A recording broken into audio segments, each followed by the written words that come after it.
Tinawag ng Pangulo na political move at walang basihan ang dalawang impeachment complaint na inihain laban sa kanya. At idineklara ngang insufficient in substance ng House Committee on Justice. Nakatutok si Jonathan Andal. I'm glad that now the impeachment complaints against me have been are finished. Unang beses ito na nagkomento si Pangulong Bongbong Marcos tungkol sa mga inihaing impeachment complaint laban sa kanya. Kasunod yan ang pagdedeklara ng House Committee on Justice sa mga reklamo bilang insufficient in substance. I wasn't very worried because I saw the impeachment complaint and I knew that I would be all right in terms of the impeachment kasi wala naman, there were no real grounds for the impeachment. It was a political move.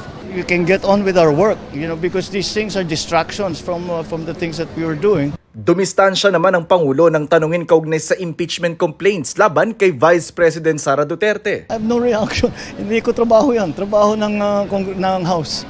Pabayaan mo sila magtrabaho. I'm sure they will handle it properly.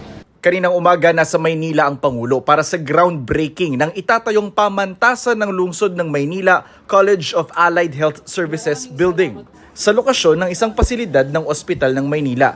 Pag binuksan na ito, aabot sa 5,000 medical students ang pwedeng mag-enroll kumpara sa dating 300 lang.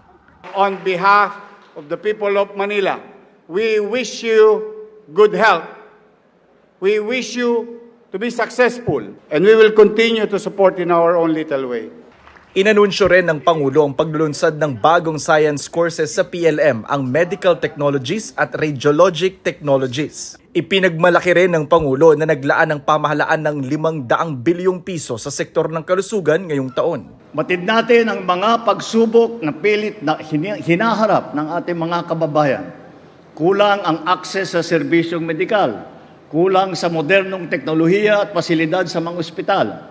Kulang mga healthcare center at healthcare worker sa ating mga bayan. Nananawagan ako sa ating mga kababayan. Samantalahin ninyo ang mga programang ito upang mapangalagaan ang inyong mga sarili. Para sa GMA Integrated News, Jonathan Andal, nakatutok, 24 oras.